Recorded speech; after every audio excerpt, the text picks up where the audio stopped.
Alright, what's up guys? So, Fact Faction has uploaded a video titled 5 Mysterious Unsolved Cases. And this is number 14. Yeah, they uploaded this some time ago, and I'm just now getting to the point of reacting to it. I realized I need to hurry up and react to this video once when they had uploaded the 15th episode of this series. So, yeah, let's just go ahead, get straight on into it. Guys, make sure you go subscribe to Fact Faction, a channel that I've been watching for years, a channel that I strongly support. Honestly, one of my favorite, one of those, top 5, top 10, type channels and stuff. So, yeah, guys, make sure y'all go subscribe to them. Show the most amount of love and support. But anyways, let's get into this video. The billionaires by the pool. Barry and Honey Sherman. On the morning of Friday, December 15th, 2017, Nelia Makatange arrived at Barry and Honey Sherman's spacious home on Old Colony Road in the Toronto neighborhood of North York. Immediately, something felt odd. In the 3 years she had been employed as the Shermans' housekeeper, the burglary alarm had always been on when she arrived. This day, however, it was disabled. Nelia proceeded into the home as usual and began to tidy the residence in preparation for a real estate showing. The Shermans were preparing to sell their home and relocate to a newly built house in the Forest Hill neighborhood, closer to downtown Toronto. While cleaning, Nelia entered a rarely used powder room and found Honey's iPhone face down on the floor. With a feeling of unease, she picked it up, placed it on the kitchen table, and continued through the home.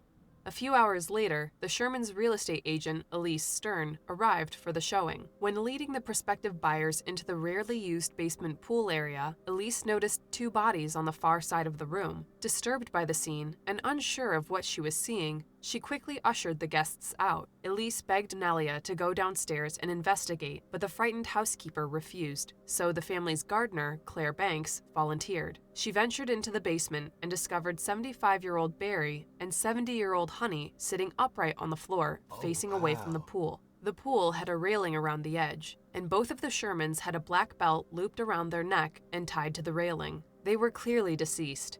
Alarmed, she raced back upstairs and called 911. Police here right now with an investigation. Crazy. They're talking about the discovery of 2 bodies at the home of Barry Sherman, one of Canada's wealthiest men, and his wife, Honey. It's believed those bodies are of him and of his wife. They were found earlier today. Apotex confirming that in a tweet just a short time ago. Barry and Honey Sherman were well-known, wealthy figures of the Toronto community. Barry had founded the pharmaceutical giant Apotex, the largest producer of generic drugs in Canada, and his wife Honey was a prominent philanthropist. The pair had been married for 46 years and shared 4 children. Initially, authorities believed there was no forced entry into the house, and they insinuated that Barry had harmed his wife before taking his own life. The thing is this. That very well could be the case. That just don't seem likely. I don't know. It's just something where I'm like, I personally think that it was somebody that they knew. That's what I personally think. I think somebody I don't know if I ain't gonna want to say it's one of the people that the gardener or the housekeeper or somebody like that. But, I mean, the thing is this. They got to start within their circle and then work their way out. Because I just don't believe that... I just don't think that somebody in that man's position would be like, oh, let me just throw my whole... Well, I mean, he was up there in age. But still, it's like, fam, there ain't nobody gonna, I guess, be one of the most, wealthiest people in Canada. And then, then just take their life like that. I personally don't believe that. I personally think somebody broke into that house, killed them, and then hung their bodies on that railing thing. However, there was strong pushback on this theory. Yeah. No one believed this was a plausible scenario. An autopsy eventually ruled homicide as the cause of death for both. As the investigation deepened, the couple's final hours came to light. On Wednesday, December 13th, Honey arrived home from holiday shopping around 8 p.m. She placed her purchases on the kitchen table, took off her coat, and changed into her house shoes. As for Barry, he arrived home just after 9 p.m. His BlackBerry, black leather driving gloves, and some papers were found scattered in the hallway just outside the garage. After the 13th, no one heard from the Shermans again. Emails, texts, and calls went unanswered, and Barry was conspicuously absent from the Apotex offices on Thursday the 14th. I think somebody followed him home, or once when he got there, it had to. It was definitely a planned out thing. Like somebody had to have either been following him home, waited for him to get home, and then was trying to rob him. It's like, I think it's just like, you guys sit there and think about it. People are gonna be thinking along the lines, I guess they don't really have common sense, but they're gonna be thinking along the lines, this man got money on him left and right just because, oh, TV says that he's the wealthiest man and stuff, and or one of the wealthiest people in Canada. So yeah, I think somebody, they seen that and they was like, oh, I see this guy all the time, let's rob him. And yeah, I think it was overall like, yeah, robbery turned murder. Out of character. All of this led officers to believe that the Shermans were attacked in their home and killed sometime between 9 and 10 p.m. the night of the 13th. Yeah. Officers theorized that Honey was attacked first shortly after she arrived home, perhaps leading her to flee into the rarely used powder room where Nelia found her cell phone. She was subdued while the killer or killers waited for her husband to return home. Barry was likely ambushed in the garage hallway. But who was behind the attack? Barry had a complicated legacy as a pharmaceutical tycoon and no shortage of professional enemies. There were some who described I guess, like, how much did his, medicine and stuff? Because I just think on that whole situation with that, Luigi guy that killed that healthcare person. And I'm like, if I don't know what healthcare and, what stuff is like out in Canada, but I imagine if it's anything like how it is out here, then yeah, it's probably just some upset person. And I mean, if there was, I guess if nothing was taken, then I guess they can rule out it being a robbery. But but then it's like, then that's what it's gonna lead into, like, okay, well, it might not be the people around him, but definitely he upset somebody, and that's why they killed his wife and then killed him. But I'm like, as soon as the case, when they started talking about it, I knew that this was gonna be like some sort of like homicide type case, because it ain't no way possible. It's like, you're gonna be one of the wealthiest men. I just don't believe that you're gonna be one of the wealthiest men in Canada, and then you're gonna kill yourself and your wife. Kill your wife and then yourself. I don't believe that. I mean, there could be cases and stories out in the world that exist like that. That's them cases, but I feel like with this case, it was just, I knew it was going to be a homicide case. Him as ruthless and exploitative, while others recalled a gentle grandfather who remembered all of his employees' names. Suspicion even turned to the couple's son, Jonathan. 2 weeks before the murders, Barry had asked Jonathan to repay the millions of dollars Barry had loaned him to get his storage business off the ground. When questioned, Jonathan waved this away, stating that his father only needed the money to address a difficult financial situation, and that the two enjoyed a close and supportive relationship. Another person with motive was entrepreneur Frank D'Angelo, who Barry had supported with multiple small business loans for over a decade. At the time of Barry's death, Frank owed him more than 286 million Canadian dollars, but he maintains that Barry's untimely demise was the worst thing that could have happened to him professionally.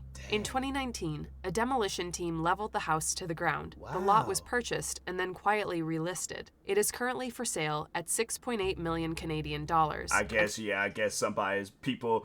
because that's me. I wouldn't want to live in a house where people done died and stuff. I don't even think I would want to own that property. I feel like when somebody passes inside, like, if it's like one of those, like, somebody got killed, I feel like, I ain't trying to have it where, I'm being haunted or some stuff is going down. I'm like, nah, bruh.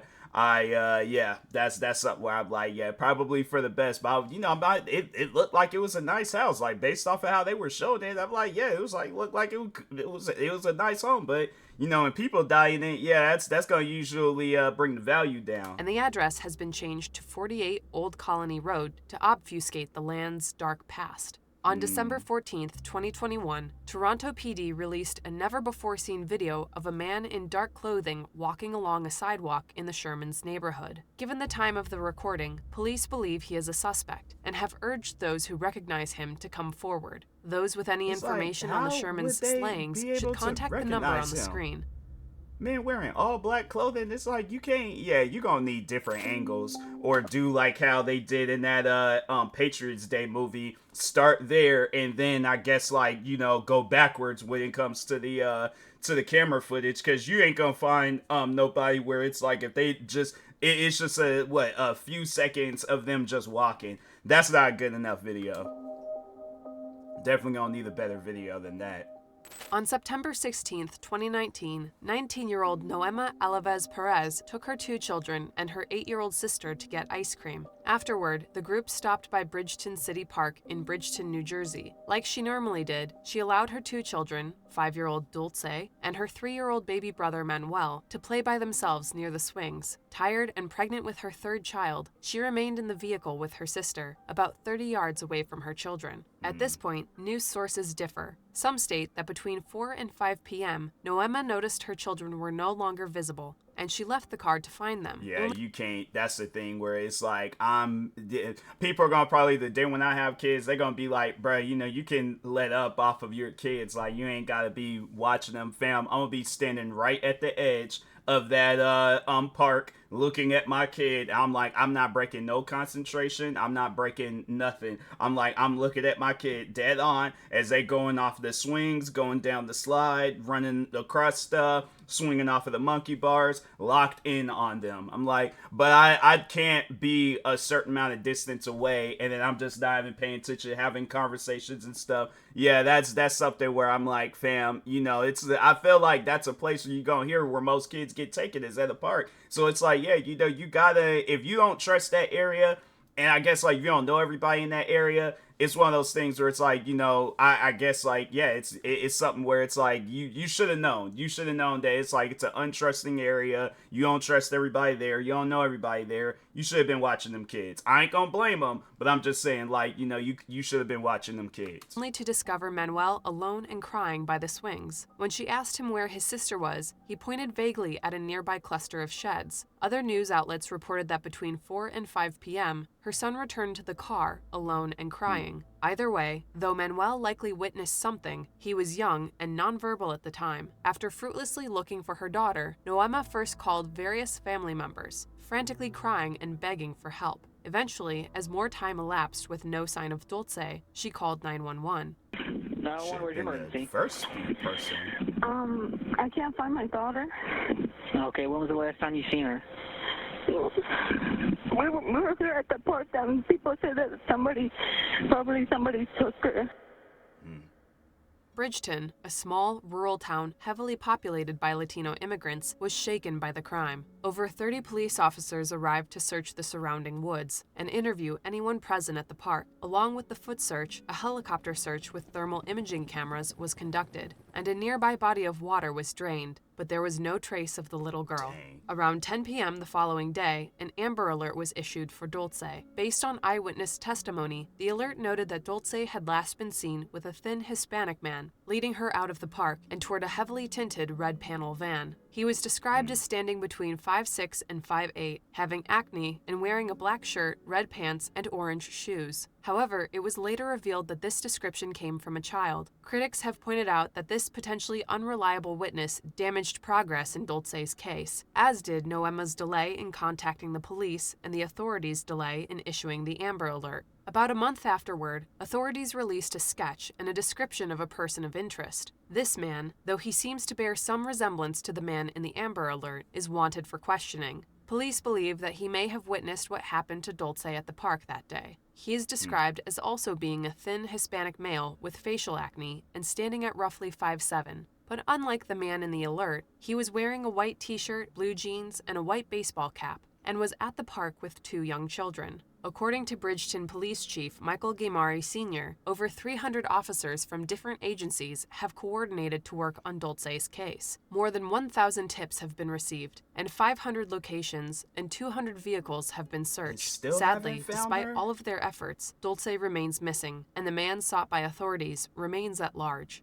As with any unsolved case, there is no shortage of theories. Some believe Dulce was the victim of an opportunity kidnapping, or that her father, Edgar Perez, spirited her away to live with him in Mexico. Edgar has been interviewed by the FBI, and there is no indication that Dulce is currently in his care. Some have accused Noema but I mean, if, I guess, like, if him and the mom, if they don't get along and she's like, no, you're not ever seeing my, our, kids again or whatever. Yeah, I mean, like, it's something where I don't think I would go as extreme of kidnapping my kid, But yeah, I would have been like the master of disguise. Like I had been dressed up as a gardener. I had been dressed up as the school principal. Yeah, I definitely would have had my disguise thing going on. Slip my kid a 20, like what else, dap my kid up and stuff. But kidnapping, no. But yeah, I guess like if it's something like that, then on top of that too, it's like if he has family out there in Mexico, people are questioning him. It's like, oh, if so, like, all right, so like, let's say if he gets the drop that somebody is coming over to check and see if his daughter is there, all he just gotta do is just send his daughter over to whatchamacallit, to a family member's house, and then yeah, but hopefully if that is the case, then okay. But if not, then yeah, that's something where, that's just crazy though to have all them tips, have all like that stuff, and then you still don't find her. So yeah, it could be the case where, the dad took her off to Mexico and things. I mean, if that is, that is. But yeah, it's like, it's just crazy to me to have all those tips and you don't find nothing. So it kind of leads you to believe like, okay, maybe if there was somebody that could go to Mexico and check, then, didn't see like that. But if not, then yeah, if she ain't there, then yeah, it's one of those things where, yeah, that's it's just an unfortunate situation. Negligence, or of purposefully ignoring her child that day to orchestrate a kidnapping. But once again, there is no evidence to support this claim. Dulce would now be 10 years old, and age progression photos have been released. When she vanished, she was 5 years old with long brown hair and brown eyes. She was about 3 feet tall and 60 to 70 pounds. She was last seen wearing a yellow shirt with a koala on the front, black and white pants with butterflies and flowers, and white sandals. If you have any information on Dulce's whereabouts, please contact the number on the screen. Police are offering up to $52,000 for information, and authorities promise not to question any witness about their immigration status. Yeah, I don't know. It's like, when I hear like those reward things, I done heard cases and situations where it's like they don't go through with that award. So I would more so, if I'd seen anything, I definitely just been like, like tell them, but I'm like, I'm not expecting no award, because yeah, I know sometimes with them things, they're all like, oh yeah, well, I guess you did it like this, so therefore you can't get the award. But anyways, yeah, it's just unfortunate, but that's just something that, to any parent out there, keep an eye on your kids. It's like, don't obviously tell them, if it's like, if somebody approaches you and they talking about, oh, come with me, and you showed up there with me, that's when you got to start yelling. You got to start, attracting some sort of attention and things, because yeah, that's just something where it's like, if she it's like she can't go back and tell her mom or whatever the situation may be, then yeah, I think that's something. It's unfortunate for everybody, but yeah, it's just something where it's like, you gotta definitely tell your kids, like, alert people. You see somebody running up on you or whatever the case may be, it's like, yeah, start yelling, screaming, running around, doing whatever. But anyways. During the early 1990s, Bollywood film star Divya Bharti had the world at her feet. She was successful and beautiful, and at only 19 years old, was one of India's highest-paid actresses. Bright and bubbly, with an almost doll-like appearance, she was simultaneously the envy and desire of many. But Divya only had eyes for one man. On the set of her 1992 hit film Shola Aur Shabnam, her co-star Govinda introduced her to 27-year-old director and producer Sajid Nadiadwala. A whirlwind romance ensued, and Divya converted from Hinduism to Sajid's religion, Islam. After a few months, the two were wed on May 10, 1992, at a private nikah ceremony. For the most part, Divya kept her marriage a secret, afraid that it would impact her rising stardom. But the two did live together in a fifth-floor apartment at the Tulsi Buildings in the northwestern Mumbai neighborhood of Versova. On April 5, 1993, Divya invited fashion designer Nita Lula to her apartment to discuss costumes for her upcoming film, Andolan. Around 10 p.m., Nita and her husband, Dr. Shyam Lula, a psychiatrist, arrived. Divya, Sajid, and Divya's brother Kunal were also at the residence. Around 11:30 p.m., Sajid and Kunal left. The Lulas remained after Sajid and Kunal departed, and Divya turned on the television. She went into the kitchen where her maid, Amrita, was working and fixed herself another drink. Afterward, she wandered out onto the balcony. Accounts are mixed, but the comprehensive report from Stardust magazine says that Divya frequently liked to sit outside, climbing over her balcony and sitting on a small ledge. Tragically, this night, she slipped, falling from her 5th-story dwelling onto the concrete below. She was rushed to the hospital, but was tragically declared dead on arrival. An autopsy was performed that confirmed her death was due to a fall from a great height, and found fractures to her skull, left hip, and ribs. A fair amount of alcohol was also in her system. Being a beloved public figure, many had difficulty believing that her death was due to a mundane accident, and people quickly began to theorize that Divya had taken her own life, or that she had been pushed. Both Nita and Shyam were questioned, but the two maintained that they couldn't tell if Divya fell or jumped because everything unfolded in a split second. Some, like her brother Kunal, claim that Divya had been feeling depressed in the days leading up to her death, and he expressed regret for leaving her that night. Others, like her father, insist that Divya had no such troubles. As he told the press, there was no question. Yeah, that's the thing. It's like, you can't tell somebody if they, the thing is this, people don't really be opening up about that type of stuff, and I highly encourage people, it's like, you got something going on, open up about it, talk about it, you know, whether it's with friends, with family, whoever it is that you trust with that information, you gotta talk about that type of stuff. I just don't know, though, like, what would be the reason? Maybe they might overall explain, but it's like, what would be the reason for that husband and wife to push her off the edge of that building? And then if they say she's known for, like, sitting on that, I wouldn't recommend that to anybody, but yeah, it's like, if she's known for sitting on the edge of that building, then yeah, I think that it was just, you know, like, she just overall mistakenly went too far when it came to sitting on that edge.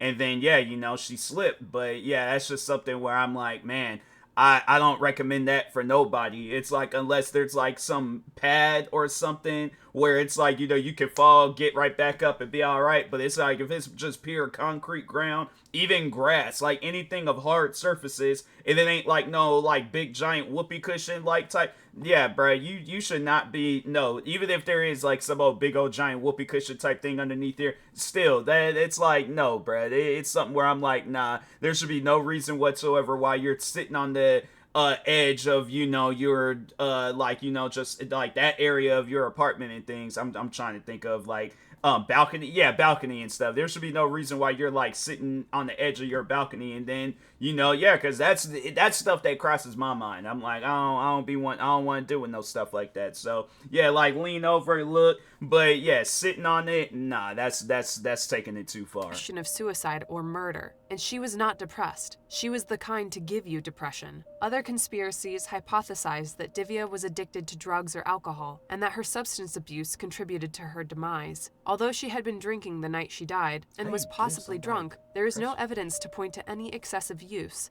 Still, others believe that her husband had some unsavory business connections, and that his involvement in some kind of criminal underworld precipitated her death. There were also two more unsubstantiated claims that Stardust magazine published in their 1993 investigation. One came from an anonymous friend of Divya's, who claimed that Sajid and Divya fought on the night in question. She didn't want him to leave, and allegedly screamed, "You come back in 10 minutes or you won't see me." After he left, she went out onto the balcony, where a frightened Nita followed her and tried to lure her back inside. At that point, Divya jumped. The other anonymous source supposedly lived in the building and alleged that Dr. Shyam Lula was called to the residence by Sajid after Divya took several sleeping pills. When the Lulas arrived, the couple were fighting, and Kunal was also present. Nita and Shyam asked Sajid and Kunal to leave so that they could calm Divya down, but within moments of the two men leaving, she fatally fell. Though these two accounts play into popular conspiracy tropes surrounding Divya's death, it is important to note that they have never been supported by Nita, Shyam, Kunal, Sajid, or Amrita. In 1998, the case was officially closed and ruled an accidental death. Some crazy stuff.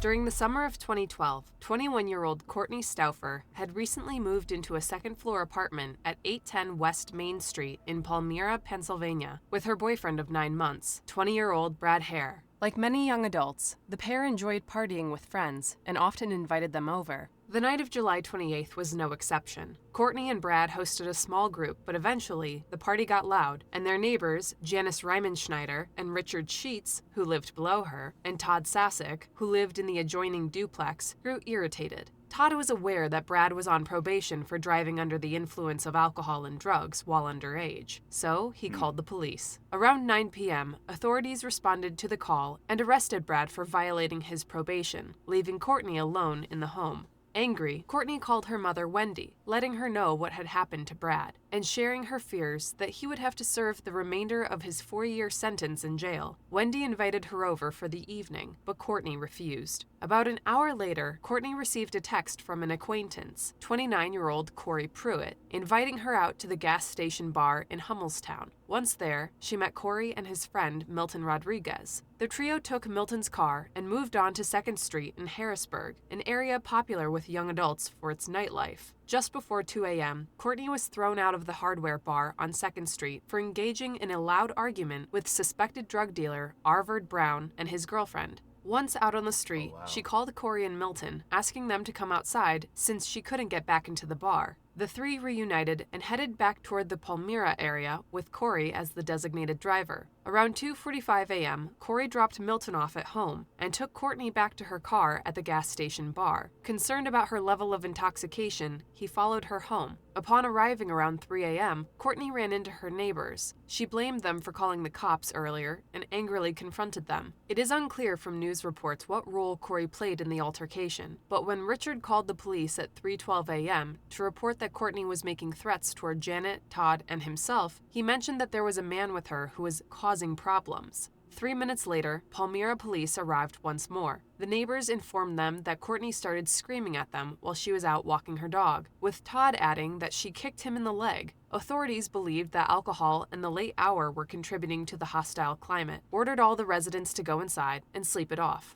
They also mentioned that if they had to return, someone would go to jail. At 4:11 a.m., Todd called 911 yet again, reporting that Courtney was causing a disturbance. He'd heard her repeatedly screaming and stomping around in her apartment. 20 minutes later, when the cops arrived at the residence, all was quiet. They knocked on Courtney's door and looked in her windows, but they saw no indications of trouble. Without probable cause to enter the residence, they left. According to Corey, he and Courtney went inside after the police departed around 3:30 a.m. Once indoors, Courtney's anger continued, and she began stomping around, screaming, and slamming doors. Corey tried to soothe her, but it wasn't until the police pulled up again around 4:30 a.m. that she quieted down. Afraid of being arrested, Courtney and Corey turned off all the lights in the unit and remained silent even when the cops knocked on her door. Afterward, he says he fell asleep and assumed that Courtney had done the same. At 7:56 a.m., he awoke and discovered her bed empty. He was in a rush to get to work, so rather than search the unit for his missing friend, he simply called out and let her know that he was leaving. A short while later, he was captured on security cameras at a Sheetz convenience store. Around the same time, he sent Courtney a text message that read, "Hey, what happened to you?" He texted her twice more at 12:36 p.m. and 1:58 p.m., but all of his messages went unanswered. After failing to meet her brother that day at the local Lebanon area fair, her family grew concerned. The next day, Wendy arrived at her residence and found her car parked outside with the windows down. Inside, she found the door unlocked, her daughter's shoes and keys on the stair landing where she usually left them, her purse next to her bed containing her cigarettes and money, and her phone plugged in nearby. The air conditioning and television were running, and most disturbing of all, Courtney's dog of many years, Sheba, was unsettled and had relieved herself inside the house. According to the Stauffer family, Sheba was very well trained and would have never made a mess inside unless she had been alone for a while. After this discovery, Scott Stauffer reported his daughter missing. Her apartment was declared a crime scene. A canine ground search was conducted within a 2-mile radius of Courtney's residence, and the neighbors' homes were searched. Courtney and Milton Rodriguez's cars were given forensic examinations, but no clues were found. Corey and Milton were questioned at length by the police, and Corey has taken a polygraph test and even provided his DNA, but nothing has given the Stauffers any peace. Some have pointed to her contentious relationship with her neighbor, Todd Sasick. He certainly had a motive for disliking her at the time, and several weeks before she vanished, Courtney caught him videotaping her while she was on her porch. He also left a heated voicemail for the building's landlady the night that she disappeared, telling her that Courtney was a problem and that she needed to be removed from the building. Todd acknowledges his hostile feelings toward Courtney, but denies recording her or having any role in what befell her that fateful July night. Mostly, people point squarely at Corey Pruitt since he was the last known person to see her alive. However, his story has remained the same, and with no evidence to change the narrative, police currently have no grounds to arrest him. At the time of her disappearance, Courtney was 21 years old with shoulder-length blonde hair and green eyes. She's been missing for 12 years and would now be 33 years old. She has a tattoo on her right arm that reads, "One Love," another of 3 stars on the top of her right foot, and a third on the left side of her torso of a pistol shooting flowers. There is a $100,000 reward currently offered for information leading to her whereabouts. If you have anything to share, we ask that you use the contact information on the screen. Yeah, I'm like, I definitely, so those would probably be my suspects in the case, is them neighbors, and then they said, didn't she get into it with a drug dealer and his girlfriend? So yeah, I'm like, definitely, I'm like, yeah, I would see what they were up to, you know, that night, and see what their activities were. If they all went home and hadn't moved throughout that time frame, or was at their home during the time where she went missing, then yeah, you know, then everything is cool with them. But yeah, that's why I'm like, people, I highly encourage you guys get cameras. You like, more so just like, you know, whether it's for your like apartment, whether it's for your home, regardless of the situation, get cameras. Have it at angles where it's like, okay, you know you would be safe. It's like, or at least if something does happen, it's like whoever did it, they were caught on camera and stuff. So, but I imagine, yeah, like back 2012, I don't think like, well, no, I mean, that the people did have like security systems. I don't know as far as cameras, but yeah, it's like, I feel like now, yeah, that's something that you definitely gotta have. Have cameras on your car everywhere. June 15th, 2021 was a balmy summer day in the Appalachian town of Rogersville, Tennessee. Here in this small, close-knit community, Candace and Don Wells made their home with their 4 children, 3 boys and their youngest, a 5-year-old girl named Summer. Around 5:30 p.m., Candace called Summer outside to help her and her grandmother plant flowers. She didn't stay with them for long and returned indoors to hang out with a cigarette that close to a kid. I'm like, bro, they heard of secondhand smoke? I mean, like, take that outside. But anyways, her brothers. Going back Sometime on. before 6:30 p.m., Candace came back inside and discovered her 3 boys on the main floor watching TV. When she asked where their sister was, the boys indicated that Summer had gone to the basement to play with her toys. Aside from the clutter and toys, the basement was empty. There was no sign of her daughter anywhere. At first, she figured Summer had ventured back outside via the basement door, but after unsuccessfully searching for 10 minutes, Candace became alarmed. Around 6:30 p.m., she called her husband at work and informed him that Summer was missing before she rang 911. The following hours and days blurred together as the search for the missing 5-year-old began. The Tennessee Bureau of Investigation issued an endangered child alert at 11:59 p.m. that was later elevated to an Amber Alert by 11 a.m. the next morning. Local, state, and federal agencies descended on the Wells rural home on Ben Hill Road, searching the adjacent wilderness for the young girl alongside hundreds of volunteers. Sadly, these efforts proved to be fruitless. Dogs were only able to trace her scent through the woods over a rough trail that dead-ended into Ben Hill Road. 10 days later, authorities announced they were searching for a maroon or red 1998 to 2000 Toyota Tacoma. The vehicle had a full bed, a ladder rack, and white buckets in the back. The car was in the area when Summer supposedly disappeared, and police wanted to know what the driver might have seen. To date, this individual has never been identified. Candace and Don were vocal about desiring their daughter's safe return, making numerous public appearances, including an appearance on the Dr. Phil show. Would she do that? Would she say, hey, I'm going downstairs to play with my toys, or would she just go? No, she'd tell the boys. What'd you do then? Well, I hollered for her at first. And no response. No response. So what'd you do? So I went directly down there.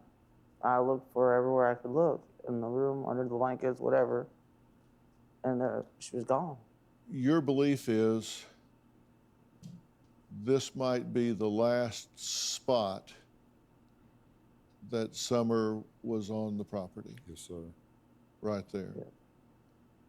That she was put in a vehicle there and driven away. Yep. Why is Sadly, despite the high level of media awareness surrounding Summer's disappearance, there were no helpful leads, and the case stagnated. In the face of such Yeah, that's something where I'm like, that's something that needs to be explained to kids. I'm like, do not leave this property under any circumstances. All right, I don't. If somebody comes up, they talking about, oh, your dad, or this or that. My thing is this.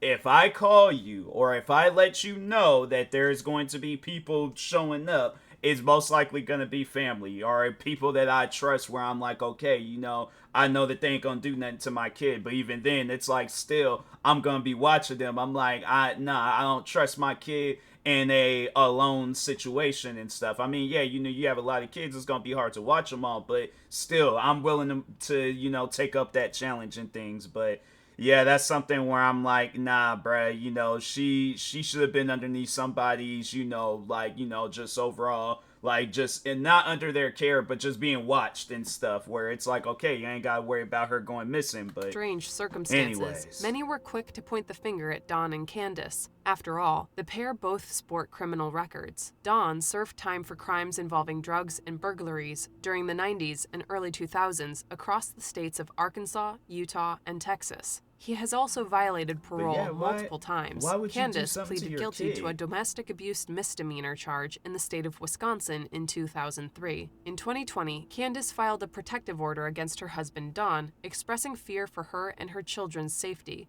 On October 14, 2020, police responded to a domestic violence call from Candace at the Ben Hill Road residence. Don was arrested and jailed for charges of domestic assault, possession of a handgun while under the influence, and unlawful possession of a weapon. Initially, Candace wanted him to stay away from her and the kids. She filed a petition for immediate custody of the children and requested that Don move out.